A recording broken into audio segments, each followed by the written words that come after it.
আয়ান, তুমি এখানে কি করছো? আয়ান, এতদিন কোথায় ছিলে? ম্যাম, আমার ইন্টারভিউ নিন। ব্যক্তিগত কথা না বললে খুশি হইতাম। আমি এখানে ইন্টারভিউ দিতে এসেছি। পার্সোনাল ব্যাপারের কোনো কিছু জিজ্ঞেস করবেন না। সরি মিস্টার আয়ান সাহেব, তা আপনি এই চাকরি কেন নিতে চাচ্ছেন? অন্যের ঘাড়ে বসে আর কতদিন খাবো? এইবার নিজের কিছু করা উচিত, তাই চাকরিটা করতে চাই। পড়াশোনার খরচ চালানো, নিজেরও খরচ আছে। নদী আয়নকে আর কিছু প্রশ্ন করতে লাগলো। আয়ন সব প্রশ্নের উত্তর দিতে লাগলো। নদী ইন্টারভিউ নেওয়া শেষ করে বলে, আসতে পারেন, পরে জানিয়ে দেওয়া হবে। ধন্যবাদ ম্যাম। আয়ন উঠে চলে যেতে লাগলো। নদী আয়নের দিকে অসহায় চোখে তাকিয়ে থাকতে লাগলো। ম্যানেজার আরেকজনকে পাঠালে নদী নিজের ভাবনার জগৎ থেকে বের হয়ে ইন্টারভিউ নিতে লাগলো। এক এক করে সবার ইন্টারভিউ নিতে লাগলো। নেওয়া শেষ হলে নদী ক্লান্ত হয়ে বারান্দায় চলে গেল। বাইরের দিকে তাকিয়ে ভাবতে লাগলো। আয়ান আমার উপর এখনো রেগে আছে। রাগ করার কথা, আমি ওর সাথে অনেক অন্যায় করছি। আয়ানকে চাকরিটা দেওয়া উচিত। নদী কথাগুলো ভাবতে লাগলো। 7 দিন পর আয়নের ফোনে SMS আসলে আয়ন মুচকি হাসি দিয়ে বলে, আলহামদুলিল্লাহ, অবশেষে চাকরিটা পেয়ে গেলাম। যাই হোক, রাগ করে চাকরি ছেড়ে দেওয়া যাবে না। টাকার দরকার আছে, সামনে ফর্ম ফিল আপ করা লাগবে, অনেক টাকার ব্যাপার। আয়ন কথাগুলো বলতে লাগলো। 2 দিন পর আয়ন রেডি হয়ে অফিসে চলে গেল। আয়ন নদীর কেবিনের সামনে গিয়ে বলল, ম্যাম, আসবো? জি আসেন, ওয়েলকাম আপনাকে। ধন্যবাদ ম্যাম। ম্যানেজারের সাথে দেখা করেন, উনি আপনাকে সব কাজ বুঝিয়ে দেবে। Okay ma'am. আয়ন কেবিন থেকে বের হয়ে গেল। ম্যানেজার রুমের সামনে বলল, ম্যাম, আসবো? হ্যাঁ আয়ান সাহেব আসেন। আয়ন ভিতরে চলে গেল। রাইসা বসতে বলল। আয়ন বসলো। আয়ন বলে উঠল, আমার কাজটা বুঝিয়ে দিতে বলছে ম্যাম। একটু অপেক্ষা করো। আয়ন বসে থেকে অপেক্ষা করতে লাগলো। 10 মিনিট পর বারান্দা থেকে এসে আয়নকে বুঝিয়ে সবকিছু বলতে লাগলো। আয়ন বলে উঠল, ওকে ম্যাম, ধন্যবাদ। সাবধান, ম্যাম কিন্তু অনেক রাগী, কাজ ঠিকভাবে করো। ঠিক আছে ম্যাম। আয়ন রাইসার কেবিন থেকে বের হয়ে নদীর কেবিনের দরজা খুলে অনুমতি নিবে। আয়নের বুকের ভিতর ঢুক করে উঠল। নদী তাড়াতাড়ি করে ওর বয়ফ্রেন্ড রনিকে সরিয়ে দিল। আয়ান বলে ওঠে, সরি ম্যাম। ও হট করে দরজা খোলার সাহস কে দিয়েছে তোমাকে? নক করে দরজা খুলতে হয়ে পারো না? সরি, বুঝতে পারি নাই। মুডটাই নষ্ট করে দিলে। রনি চুপ করবে? আয়ান, ভেতরে আসেন। ম্যাম, আপনারা থাকেন, ফ্রি হইলে আমাকে ডাক দিয়েন। সমস্যা নাই, আপনি আসেন। আয়ন ভিতরে গেল। নদী আয়নকে বলল, ফাইলগুলো গুছিয়ে রেডি করে দাও। আয়ন ফাইলগুলো নিয়ে সোফায় বসলো। টেবিলের উপর রেখে এক এক করে দেখতে লাগলো। আয়নের চোখের কোণায় এক ফোঁটা পানি গড়িয়ে পড়লো। আয়ন সাথে সাথে তা মুছে ফেল। নদী আয়নের চোখে পানি দেখে নিজের অজান্তেই বুকের ভিতর ধক করে উঠল। রনি বলে ওঠে, এই ছেলে, বাইরে গিয়ে ফাইলগুলো দেখো। বাহিরের কোথায় বসে কাজ করব? আমি আপনাদের দিকে তাকাচ্ছি না, আমি নিচের দিকে তাকিয়ে আছি। কাজ বাদে অন্যদিকে তাকানোর সময় আমার নাই। এত বড় সাহস, বেয়াদবের মতো কথা বলছোস। মাফ করবেন। আয়ন নিচের দিকে তাকিয়ে থেকে কাজ করতে লাগলো। আয়নের চোখের কোণায় পানি টলমলো করতে লাগলো।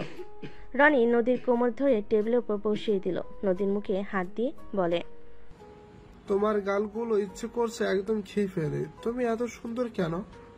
তোমাকে যত দেখি ততই যেন প্রেমে পড়ে যাই। আয়ান রাগের সামনে থাকার গ্লাসটা পানি খেয়ে চেপে ধরল।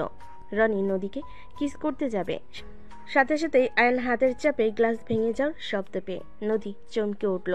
পিছনে তাকাতেই আয়নের হাত রক্ত দেখে আয়ন হাত সাথে সাথে মুছতে লাগলো।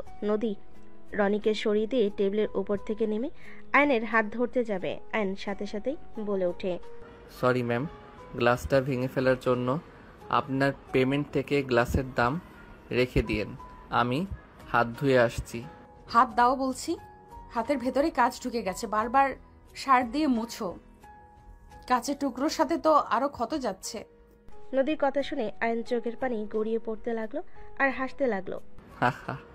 ম্যাম, হাতের ক্ষত থেকে বুকের ভিতরে ক্ষতটা তীব্র ব্যথা, সেইটা সহ্য করতে পারলে এটা তো কিছুই না ম্যাম। ম্যাম, আপনার ওয়াশরুমে গেলাম। কথাটা বলে ওয়াশরুমের দিকে চলে গেল। নদী চুপ করে আয়নের চলে যাওয়ার দিকে তাকিয়ে দেখতে লাগলো। রনি বিরক্ত হয়ে বলে, এই ছেলেকে তোমার চয়েস করা লাগলো? মেয়ে কোনো এমপ্লয়ও নিতে পারো নাই? আর ছেলেটাই কি পাগল নাকি? হাত দিয়ে চাপ দিয়ে গ্লাস ভাঙলো। আমার তো মনে হয় ওর মাথা সমস্যা আছে। কাজ করতে দিয়ে সেখানে এইসব করছে, আবার বলে মনের খাত। পাগল ছাগল কোথাকার। জাস্ট শাট আপ রনি, এখান থেকে যাও, ভালো লাগছে না, কাজ করতে দাও। মানে কি? তুমি আমার উপর রাগ করে দেখাচ্ছ? আরে তুমি নিজেই বলছো আজকে তুমি আমাকে কিস করতে দিবে, আমার বার্থডের জন্য যা চাইবো তাই দিবে, তাহলে এখন এইসব কি? বলছি এখন ভালো লাগছে না, যাও কাজ করতে দাও, অনেক কাজ আছে। আর দেখো, বিয়ের আগে এসব করা আমার পক্ষে সম্ভব না, আমার এসব ভালো লাগছে না। নদী, রাগ কিন্তু হচ্ছে। প্লিজ রনি যাও, কাজ আছে, বুঝতে পারছো না কেন? রাতে তোমার জন্মদিনের পার্টি, সেখানে যেতে তো তাড়াতাড়ি করতে হবে। ওকে ছেড়ে দিলাম। রনি কথাটা বলে বের হয়ে গেল আর মনে মনে ভাবতে লাগলো, শালি এতদিন রিলেশনে একটু কাছে আসতে দেয় না। কত মেয়ে আমার জন্য পাগল, আর এই শালির ভাব কত। পার্টিতে একবার আয়, তোর দেমাগ ভেঙে দেব। অনেক সহ্য করেছি, আর না। রনি কথাগুলো বলে চলে গেল। রনি আয়ন ওয়াশরুম থেকে ফ্রেশ হয়ে বের হলো। আয়ন কাগজের দিকে তাকিয়ে দেখে কাগজের কানিতে রক্ত লাগছে। আয়ন তো বলতে লাগলো, সরি ম্যাম, প্রথম দিনে গন্ডগোল করে দিলাম। আমি এইটা অন্য কাগজে ফিল আপ করে দেই। নদী কিছু না বলে ফার্স্ট এইড বক্স বের করে নিয়ে এসে আয়নের কাছে গিয়ে বসলে আয়ন সাথে সাথেই উঠে বলে, ম্যাম কি করছেন? আমার সাথে বসছেন? বসো। দুঃখিত ম্যাম, আপনার সাথে বসার যোগ্যতা আমার নাই। নদী টান দিয়ে বসিয়ে দিল। আয়ন নদীকে বলতে লাগলো, ম্যাম, আমি সামান্য আপনার সাহায্যকারী, আমার সাথে এমন ব্যবহার আপনার মানাচ্ছে না। কোনটা মানাবে আর কোনটা মানাবে না সেটা আমি বুঝে নেব। ম্যাম, আপনি আমার বস, আপনি আপনার মতো থাকেন, আমার ব্যক্তিগত ব্যাপারে নাক গলাবেন না। চুপ, একদম চুপ, মেজাজ গরম করবে না, হাত দাও। নদী আয়নের হাত টান দিয়ে নিজের কাছে নিয়ে আসতেই আয়নের বুকে এসে লাগলে। নদী ব্যথা পেলে আয়ন বলে উঠল, সরি ম্যাম, আমি বুঝতে পারি নাই আপনি আমাকে জোর করছেন। নদী বুকে এক হাত রেখে আয়নের হাত ধরে বলল, চুপ করে থাকবে প্লিজ। আয়ন চুপ করে বসে থাকলো। নদী আয়নের হাতের কাছের টুকরোগুলো বের করতে লাগলো। আয়ন নড়ে উঠল। নদী ফো দিতে লাগলো আর বের করতে লাগলো। কাছের টুকরোগুলো বের করে পরিষ্কার করে দিতে লাগলো। রাইসা অনুমতি নিয়ে ভিতরে আসলে অবাক হয়ে যায়। রাইসা বলে ওঠে, আয়ান, কি হয়েছে আপনার? আর ম্যাম, আপনি কেন করছেন? আমার কাছে দিন, রনি স্যার জানলে অনেক রেগে যাবে। রাইসা নদীকে তুলে দিয়ে আয়নের হাত পরিষ্কার করতে লাগলো। রাইসাকে আয়নকে এভাবে স্পর্শ করতেই দেখি নদীর রাগ হতে লাগলো। আয়ন রাইসার দিকে তাকিয়ে বলে, ম্যাম আপনি ছাড়েন। এভাবে হাত কাটলো কিভাবে? হুট করে কেটে গেছে। আয়ন রাইসার কথা বলতে লাগলো। রাইসা আয়নের হাতে ব্যান্ডেজ করে দিয়ে উঠে বলতে লাগলো, ওইখানে টাইপিং করে নিলে হবে। আহ! রাইসা ঘুরে উঠে কথা শেষ করতে পড়ে গেল। আয়ন তাড়াতাড়ি রাইসাকে তুলে বলে, ম্যাম দেখে হাঁটবেন না, আপনার হাঁটু দিয়ে তো রক্ত পড়ছে, কাজ ঢুকে গেছে নাকি? রাইসা কান্না করতে লাগলো। নদী আয়নের রাইসার কাছে আসলে আয়ন কোলে তুলে নিয়ে সোফায় বসিয়ে দিল। আয়ন নদীকে বলল, আমি বাহিরের দাঁড়াই, আপনি ওনার পাটা দেখেন, রক্ত পড়ছে, মনে হয় কেটে গেছে। কি বলছো? ম্যাম আমার পায়ে হাত কেন দিবে? আমি ঠিক আছি। কান্না করছে আবার বলে ঠিক আছে। আমি দেখছি। আপনার পায়ে ঢুকবে, ওই পাশ দিয়ে আসেন। আয়ন কাছের টুকরো পরিষ্কার করতে চাইলে নদী বলে, আরো হাত কাটতে ইচ্ছে হয়েছে নাকি? যাও বাহিরে, সরি মানে যান। আয়ন বাহিরে চলে গেল। নদী রাইসার পায়ের উপরের দিকে প্যান্ট তুলে দেখে অল্প চিড়ে গেছে। নদীকে বাধা দিলে রাইসার কোনো কথা না শুনে ব্যান্ডেজ করে দিল। নদী পিয়নকে জানিয়ে দিল। পিয়ন এসে কাজগুলো পরিষ্কার করে চলে গেল।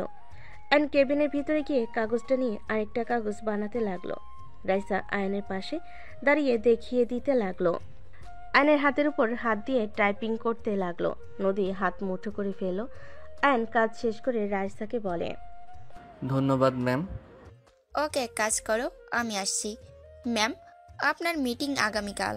ও আচ্ছা, তুমি ঠিক করে ফেলেছো? জি ম্যাম, ওনাদের সাথে কথা বলছি। রাইসা নদীর সাথে কথা বলে চলে গেল। আয়ন নিজের কাজ করতে লাগলো। নদী ল্যাপটপে নিজের কাজ করতে লাগলো। এরই মাঝে মাঝে মাঝে আয়নের দিকে তাকিয়ে থাকতে লাগলো। সন্ধ্যার দিকে আয়নের ছুটি হলে বের হয়ে যায়। আয়ন রাস্তা দিয়ে হাঁটতে লাগলো। নদী গাড়ি নিয়ে যেতে আয়নকে হেঁটে যেতে দেখলো। নদী আয়নের সামনে গাড়ি থামিয়ে বলে, গাড়িতে আসো, নামিয়ে দেই। ধন্যবাদ ম্যাম বলার জন্য। আপনি যান। আয়ন কথাটা বলে হাঁটা শুরু করলো। নদী একটা দোকানে বসে চা অর্ডার দিল। চা আর পাউরুটি খেতে লাগলো। নদী আয়নের দিকে তাকিয়ে থাকতে লাগলো আর ভাবতে লাগলো, নদী, তুই ওকে নিয়ে এত ভাবস কেন? তুই তো ওকে ভালোবাসিস না আর সহ্যও করতে পারস না, তাহলে কেন ওকে নিয়ে ভাবছিস? ওই যা ইচ্ছা করুক, তাতে তোর কি? তুই তো রনিকে ভালোবাসিস। তাড়াতাড়ি ওকে ডিভোর্স দিয়ে দিতে হবে। এই বিয়ে তো জোর করে দেওয়া হয়েছিল। নদী কথাগুলো ভাবতে ভাবতেই ড্রাইভারকে চলে যেতে বলল। নদী চলে গেল। আয়ন চা পাউরুটি খেয়ে বিল দিয়ে রাস্তা দিয়ে হাঁটতে লাগলো। ব্রিজের উপর উঠে বসে পড়লো। বসে থেকেই ভাবতে লাগলো। ফ্ল্যাশব্যাক। তুই নিজেকে কি ভাবস? আমার স্বামী, আমি তোমাকে স্বামী হিসেবে মানি না। আমি মরে গেলেও তোকে আমার স্বামী হিসেবে মানবো না। আমি তোকে পছন্দ করি না, জীবনে করবও না। দয়া করে আমার লাইফ থেকে চলে যা। নদী, আমি তো তোমাকে বিয়ে করতে চাই নাই। আমাকে ব্ল্যাকমেইল করে তোমার সাথে বিয়ে দিয়েছে। আমি সত্যি তোমার সাথে কিছু করি নাই। তুমি অজ্ঞান হয়ে গেছিলে। আমি তোমাকে জাস্ট আমার ঘরে জায়গা দিয়েছিলাম। তাহলে তো হয়ে গেল। আমিও তোকে ভালোবাসি না, তুইও না। তাহলে দয়া করে আমার পেছনে পেছনে আসিস না। ডিভোর্স লেটার দিলে সাইন করে দিস। তুমি অসুস্থ, এভাবে এখান থেকে যাওয়া তোমার ঠিক হবে না। আমি তোমার থেকে স্ত্রীর অধিকার চাইবো না। তুমি আমার উপর বিশ্বাস রাখতে পারো। আমি এক মুহূর্ত এখানে থাকবো না। তোকে আমার বিশ্বাস হয় না। আমি তোমার স্বামী, আর আমি যখন বলছি আমি তোমার কাছেও যাব না। Just shut up. আমি তোকে স্বামী হিসেবে মানি না, কতবার বলবো? মানতে হবে না, জ্বরওয়ালা মানুষ শুয়ে থাকেন। অ্যান কথাগুলো বলে ঘর থেকে বের হয়ে গেল। হঠাৎ অ্যান ভাবনার জগৎ থেকে বের হয়ে দেখে ওর সামনে একটা বাচ্চা ছেলে এসে বলছে, ভাইয়া আমাকে কিছু টাকা দিবেন, অনেক ক্ষুধা লাগছে, আমি 4 দিন ধরে কিছু খাই নাই। অ্যান ছেলেটাকে বলে। তোমার বাবা মা নাই? অ্যানের কথা শুনে ছেলেটা বলে, আমার মা মারা গেছে, বাবা বেঁচে আছে, কিন্তু সেই নতুন মা নিয়ে এসেছে, সেই আমারে বাসা থেকে বের করে দিছে। ছেলেটাকে 20 টাকা বের করে দিয়ে বলে, আমার কাছে এই 20 টাকা আছে, আর কোনো টাকা নাই। আয়নের কথা শুনে ছেলেটা খুশি হয়ে বলে, ধন্যবাদ ভাইয়া। বলে আয়ন ছেলেটাকে 20 টাকা বের করে দিয়ে বলে। আয়ন বলে চলে গেল। আয়ন উঠে ব্রিজের গ্রিল ধরে আকাশের দিকে তাকিয়ে থাকতে লাগলো। রাত 1টা পর্যন্ত ওখানে বসে থাকলো। আয়ন উঠে হাঁটতে লাগলো। হঠাৎ একজনের সাথে ধাক্কা লাগলো। আয়নের ধাক্কা খেয়ে মেয়েটা সোজা আয়নকে নিয়ে পড়ে গেল। আয়ন মাথায় ব্যথা পেল। মেয়েটা ভয়ে কান্না করতে করতে বলে, আমাকে সাহায্য করেন প্লিজ। আয়ন নদীর কণ্ঠ শুনে চমকে গেল। আয়ন নদীকে নিয়ে উঠে পড়লো। এদিকে কিছু ছেলেদের আসতে দেখে আয়ন নদীকে ঘুরিয়ে ঠোঁটের সাথে ঠোঁট বসিয়ে দিল। নদী ছুটতে চাইলে আয়ন নদীর কোমর নিজের সাথে চেপে ধরল। আয়নের হাত সরিয়ে দিতে গেলে নদী হাতে ব্যান্ডেজ দেখে আয়নের শরীরে ঘ্রাণ চুপ করে থাকলো। ছেলেগুলো আয়নদেরকে দেখে হাসতে হাসতে বলতে লাগলো, বা ওইটাও রাখ, এগুলো কিছু পিক তুলে নেই। রাস্তার ভিতরে রোমাঞ্চ। ছেলেগুলো কথাগুলো বলে কিছু পিক তুলে হাসতে হাসতে সামনের দিকে দৌড়ে চলে গেল। আয়ন নদীকে ছেড়ে দিলে নদী আয়নকে দেখে শক্ত করে জড়িয়ে ধরে কান্না করতে করতে বলল, আয়ান, তুমি? আমি তো ভয় পেয়ে গেছিলাম। আয়ন নদীকে সরিয়ে দিয়ে পাজকলে তুলে নিল। নদীকে নিয়ে হাঁটতে লাগলো। নদী আয়নের গলা জড়িয়ে ধরে অঝরে কান্না করতে লাগলো। আয়ন ওইখান থেকে হেঁটে সোজা ওর বাসায় নিয়ে গেল। দরজার সামনে নামিয়ে দিয়ে সেকল খুলে দিয়ে বলল, ভিতরে আসেন। আপনার বাসায় যাওয়ার জন্য গাড়ি এখানে পাওয়া যাবে না, অনেক রাত হয়ে গেছে। এখানে রাতটা থেকে যান, আর না হয় আপনার ড্রাইভারকে কল দেন। আয়ন কথাগুলো বলে ঘরের ভিতর ঢুকে পড়ল। নদী ঘরের ভিতরে ঢুকে সোজা আয়নকে পিছন থেকে জড়িয়ে ধরে হাউমাউ করে কান্না করতে লাগলো আর বলতে লাগলো, আয়ান, আমাকে ক্ষমা করে দাও। আমি যার জন্য তোমাকে এত কষ্ট দিয়েছি, অপমান করেছি, সেই মানুষটা আজ আমার ইজ্জত কেড়ে নিতে চেয়েছিল। এইটা আমার পাপের শাস্তি। হাজব্যান্ড থাকতেও আমি বয়ফ্রেন্ডকে আপন ভেবেছি। তুমি আমাকে ক্ষমা করে দাও প্লিজ। আয়ন পিছনের দিকে ঘুরে নদীকে সরিয়ে দিয়ে বলে, কান্না থামান। আমার ঘরে খাবার নাই, যে খাইতে দিব। ফ্রেশ হয়ে শুয়ে পড়েন, আর না হয় আপনার ড্রাইভারকে কল দিয়ে আসতে বলেন। আমি কোথাও যাব না, আমার খাবার লাগবে না। আয়ান, দয়া করে আমাকে ক্ষমা করে দাও। আমি তোমার পায়ে পড়ছি, আমাকে একবার ক্ষমা করে দাও। আমি তোমার ভালো স্ত্রী হয়ে সারা জীবন কাটিয়ে দেব। আমি তোমাকে নিয়ে আমার ফ্যামিলির কাছে যাব। আমাদের বিয়ে হয়েছে, আমি সবাইকে বলে দিব। আয়ান প্লিজ আমাকে ক্ষমা করে দাও। আয়ন সাথে সাথে নদীকে বলে, কি করছেন? আপনাকে কিছু বলতে হবে না। আপনার উপরে আমি রেগে নেই ম্যাম। দয়া করে এইসব কথা রাখেন। মাথা ব্যথা করছে। আপনার ড্রাইভারের নাম্বারের কল দেন। আমার ফোন নেই, কোথায় পড়ে গেছে আমি জানি না। ও আচ্ছা, তাহলে আর কি করবেন? এখানে থাকতে হবে। আমার ফোনে টাকা নাই। ওয়েট, আমি চৌকিটা পরিষ্কার করে দিই। আয়ন কাটা অবস্থায় হাত দিয়ে কাজ করতে গেলে আয়নের হাত থেকে বিছানার চাদর নিয়ে বলল, আমি করছি। কাটা হাত নিয়ে কাজ করতে হবে না, তুমি তো ব্যথা পাবে তো। হা হা, হাসি আসছে। আমি জানি কেন হাসছো। I am sorry Ayan. এত সরি বলেন না তো।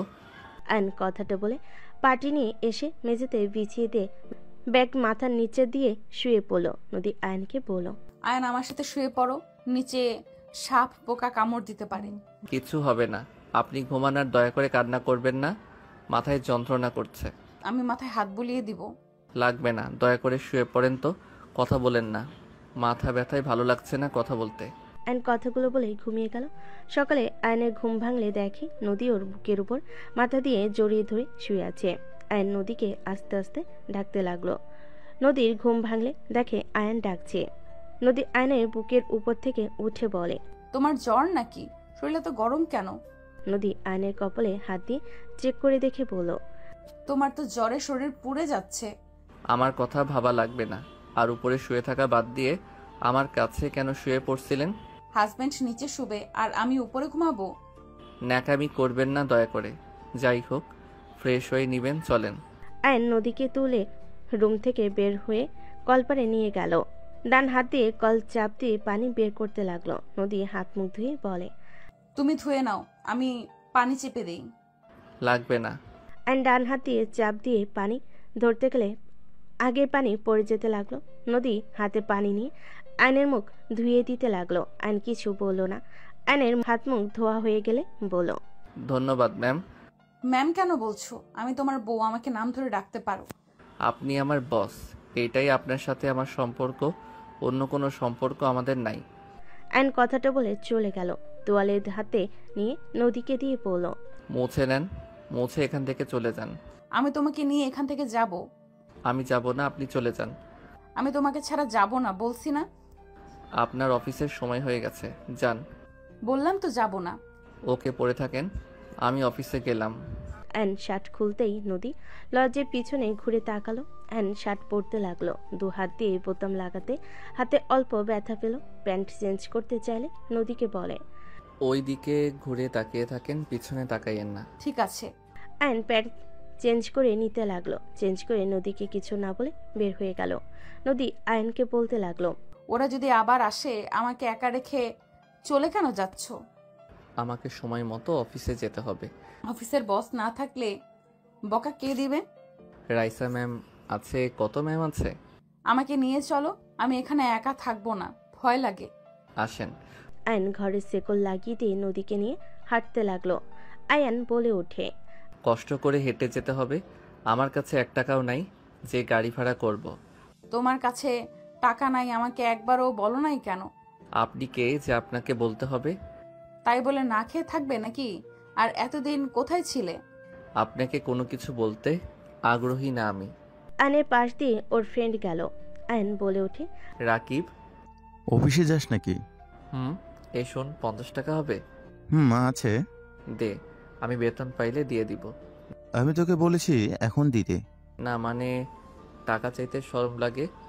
ফালতু, আমার সামনে ন্যাকামি করবি না। আমি তোর ফ্রেন্ডই নই। আয়ন রাকিবের হাত থেকে টাকা নিয়ে বলল, ধন্যবাদ দোস্ত, এই দিন এইটা দিয়ে বাসায় চলে যান। লাগবে না। নিতে বলছি, নেন। কইলাম তো যাব না, তোমার সাথে হেঁটে যাব। আমার এত ন্যাকামি ভালো লাগছে না। এই নেন, যান চলে। কে রে এটা? কেউ না, তুই যা, আমি যাচ্ছি। আয়ন নদীর হাতে টাকাটা দিয়ে হাঁটা শুরু করে দিল। নদী ওর পিছনে যেতে নিবে, তখন ওর সামনে দিয়ে গাড়ি থামলে। নদী চলে গেল। আয়ন অফিসে চলে গেল। অফিসে গিয়ে নদীর কেবিনে গিয়ে বসে থাকতে লাগলো। কেবিনটা গোছাতে লাগলো। গোছানো শেষ করে সোফায় বসে থাকতে লাগলো। নদী 10টার দিকে অফিসে আসলে আয়ান উঠে সালাম দিল। নদী আয়ানকে বলল, এগুলো খেয়ে নাও। ম্যাম, আপনি বস হয়ে নাটক করবেন না তো? যা বলছি তাই করো। এত ন্যাকামি করলে আমি আপনার অফিসের জব ছেড়ে দিব। না খেয়ে থাকবে নাকি? গতকাল সন্ধ্যায় চা একটা রুটি খাইছো। দেখো তাড়াতাড়ি খেয়ে নাও, মাথা ঘুরে পড়ে যাবে না খেয়ে থাকলে। এত ভাবা লাগবে না। নদী আয়নের কাছে আসলে আয়ন চলে যেতে নিলে আয়নের হাত ধরে টান মেরে বসিয়ে দিয়ে আয়নের কোলে বসে আয়ন ভেবাচাকা খেয়ে গেল। নদী খাবার হাতে নিয়ে আয়নের মুখের দিকে এগিয়ে দিলে আয়ন মুখ ঘুরিয়ে নিলে নদী আয়নের গালে কিস করে বলে, আমার পিচ্চি বরটা একটু দেখি, এই দিকে ঘুরো না বাবু। ওই যান, দেখি একটু। নদীর মুখে বাবু জান ডাক শুনে রাগে সরিয়ে দিয়ে বলে, একদম আমাকে বাবুজান বলবেন না। আপনার বয়ফ্রেন্ডকে গিয়ে বলেন আমি কারো কিছু হই না। আয়ন রেগে অফিস থেকে বের হয়ে যাবে। তখনই রাইসা ভেতরে ঢুকতেই আয়নের সাথে ধাক্কা লেগে পড়ে যাবে। আয়ন সাথে সাথে রাইসাকে হিরোদের মতো ধরে ফেল। দুজন একে অপরের চোখের দিকে তাকিয়ে আছে। নদীর রাগ হতে লাগলো। রাইসা, রাইসা সাথে সাথে ভাবনার জগৎ থেকে বের হইলে আয়ন রাইসাকে ছেড়ে দিল। রাইসা আয়নকে বলল, আয়ান কোথাও যাও, এইদিকে আসো। আয়ন রাইসার সাথে গেল। রাইসা বলে ওঠে, ম্যাম, আপনি 11টার দিকে চলে আসেন।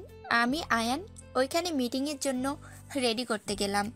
আপনি যান, আয়ান আমার সাথে যাবে। ঠিক আছে, তাহলে আয়ান সব কিছু রেডি করে ম্যামের সাথে চলে আসো। রাইসা চলে গেল। নদী আয়নের হাত ধরে চেয়ারে বসিয়ে দিয়ে বলল, আমি ভুল করছি, এই জন্য এই না যে আমি আমার বয়ফ্রেন্ডকে বাবু জান বলছি। দেখলাম তো যে মানুষ বয়ফ্রেন্ডকে কিস করতে দেয়, সেই মেয়ে যে আর কি কি করছে সেটা আমাকে আর বোঝাতে হবে না। কি বলতে চাও তুমি? আমার বয়ফ্রেন্ডের সাথে আমি নোংরামি করছি? তো কি, কতবার শারীরিক সম্পর্ক করছেন সেখানে বলেন আপনি বাবুজান বলেন না। আমার কপালে কি বোকা লেখা আছে নাকি? আর কি বলেন আপনার বয়ফ্রেন্ড রেপ করতে দিয়েছিল? হাহা, সো ফানি। আয়নের কথা শুনে নদী রাগ কন্ট্রোল করতে পারল না, থাপ্পড় মারল ঠাস ঠাস করে। আয়ন রেগে নদীর হাত ধরে ধাক্কা মেরে ফেলে দিয়ে বলে, কি পাইছস আমাকে? হ্যাঁ, আমি খেলনা পুতুল যে তোর মনের ইচ্ছে শুধু থাপ্পড় মেরে যাবি? তোর অফিসের চাকরি তুই কর, আমাকে করতে হবে না।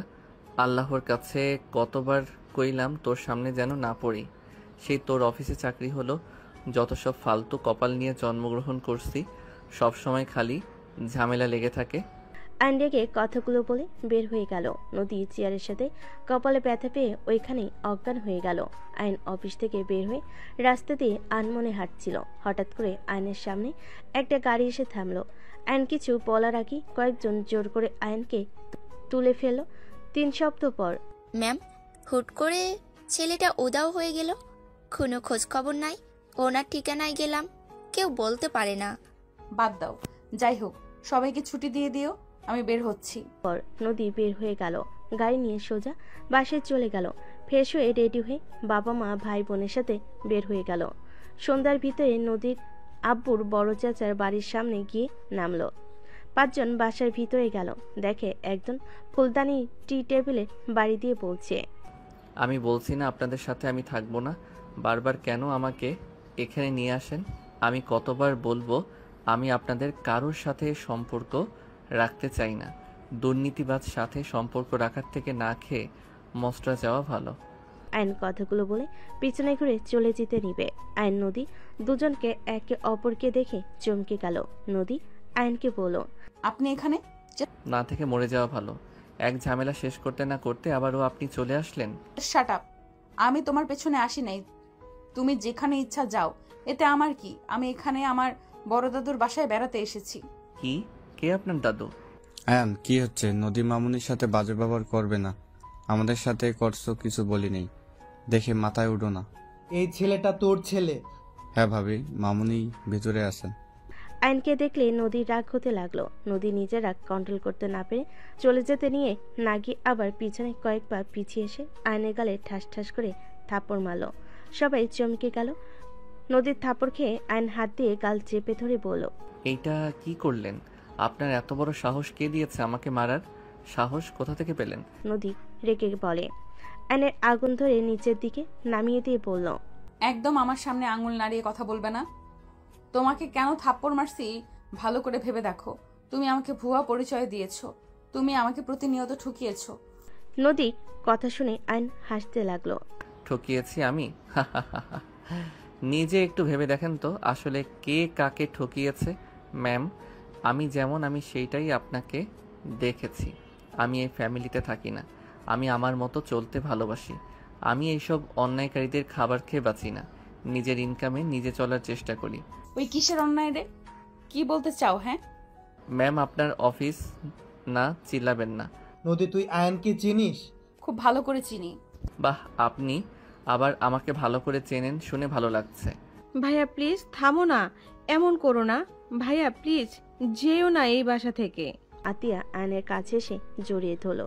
নদী আয়নকে বলল, ন্যাকামি না করে এখান থেকে গেলে কি হয়? না খেয়ে থাকো, তারপর এত জেদ কিভাবে আসে? ম্যাম, কতবার বলবো আমার পার্সোনাল ব্যাপারে নাক গলাবেন না। আয়নের কথা শুনে নদী রেগে বলে, তুমি কি বলতে চাও? তোমার কিসের পার্সোনাল ব্যাপার? তুমি ভুলে যাও না আমি কে। মানি না। আর কোনো কথা আছে? আয়ন চলে যেতে নিলেই নদী আয়নের কলার ধরে টেনে নিজের দিকে ঘুরিয়ে বলে, তুমি না মানার কে? তুমি এই বাসা থেকে এক পাও যেতে পারবে না। তোমার কি লজ্জা করে না বাবা মা ভাই বোনদের কষ্ট দিতে? এত ভালো মানুষ তুমি, নিজে কত অন্যায় করেছো, সেই সব কি তোমার চোখে পড়ে না? আমি কি অন্যায় করলাম? তুমি নিজেই ভেবে দেখো তুমি কি করতে চাইছো, কি করছো। আর তুমি কি বলো ওনারা অন্যায় করে টাকা ইনকাম করছে? একবার ভেবে দেখো তো, এই দুনিয়াতে টাকা ছাড়া চলা কি সহজ? এইসব ওনারা কার জন্য করছে? তোমাদের জন্যই তো নাকি? তুমি এত যে ভাব করছো, তুমি ভেবে দেখো তোমার কাছে শূন্য টাকা আছে, সামান্য চা খাওয়ারও টাকা নাই, না খেয়ে অফিস করো, কলেজে যাও, তারপরও বলবে টাকার কোনো দরকার নেই। কলেজে ফি টাকা কিভাবে জোগাড় করবে? টাকা ছাড়া কোথাও ভর্তি হতে পারছো তুমি? তোমার সাথে তো আমি। নদী আর কিছু না বলে থেমে গেল। আয়ন নদীর কথাগুলো শুনে কিছুটা নরম হয়ে গেল। আয়ন বলে ওঠে, দেখেন, আমি জানি টাকার অনেক দরকার আছে। ওনার বাপের জন্য একটা ফ্যামিলি শেষ হয়ে গেছে। মিথ্যাকে উনি সত্যি বানিয়ে সত্যিকে মিথ্যা বানিয়ে দিয়েছিল। সেখানে বলবেন ওনাদের টাকা আমাকে চলতে হবে। আয়ান, আমার আব্বায় ভুল করেছিল, তার শাস্তি উনি কি কম পেয়েছে? উনি তো নিজের ভুল বুঝে নিজেকে শুধরে নিয়েছে। আর তুই বলছি ওনার অন্যায় টাকা এই সংসার চলে না। আমার নিজস্ব কোম্পানি আছে, তোর চাচু একজন ডাক্তার, তোর আম্মু একজন প্রফেসর। এখানে অন্যায় টাকা কোথা থেকে আসে? একটা ভুলের কারণে আব্বা তোকে ও হারিয়ে ফেললো। তুই এসএসসি পরীক্ষার রেজাল্ট দিন রেগে বাসা থেকে বের হয়ে গেলি। আব্বা মৃত্যু আগে তোকে কতবার দেখতে চেয়েছে, তুই আসিস নাই। তারপর বলবি শাস্তি কম পেয়েছে? আয়ান, আমি বুঝতে পারছি তুমি অন্যায় মেনে নিতে পারো না, বাট অতীতের বিষয় নিয়ে ভেবে বসে থাকলে হবে বলো? এইসব বাদ দিয়ে সবার সাথে থাকার চেষ্টা করো। প্লিজ রাগ করা বন্ধ করে রুমে যাও। আয়ন কিছু না বলে সিঁড়ি বেয়ে চলে গেল। সবার মুখে হাসি ফুটে উঠল। আয়নের আব্বু বলে, ধন্যবাদ আম্মু, ওই তোমার কথা শুনেছে। ধন্যবাদ আপু। আতিয়া নদীকে জড়িয়ে ধরল। নদী আতিয়াকে জড়িয়ে ধরল। নদী এক এক করে সবার সাথে পরিচয় হতে লাগলো। আয়ন রুমে গিয়ে খাটের উপর বসে থেকে ভাবতে লাগলো, এইটা আবার কোথা থেকে কাজিন হতে আসলো? যত সব সময় খালি আমাকে আঘাত করার জন্য মানুষ চলে আসবেই, যাকে দেখবো না সেই আবার এসে হাজির হইল। আয়ন কথাগুলো ভাবতে লাগলো। আয়ন সিগারেটের প্যাকেট বের করে লাইটার দিয়ে আগুন ধরাতে যাবে, সাথে সাথে আতিয়া রুমে আসলে আয়ন সিগারেট লুকিয়ে ফেলো।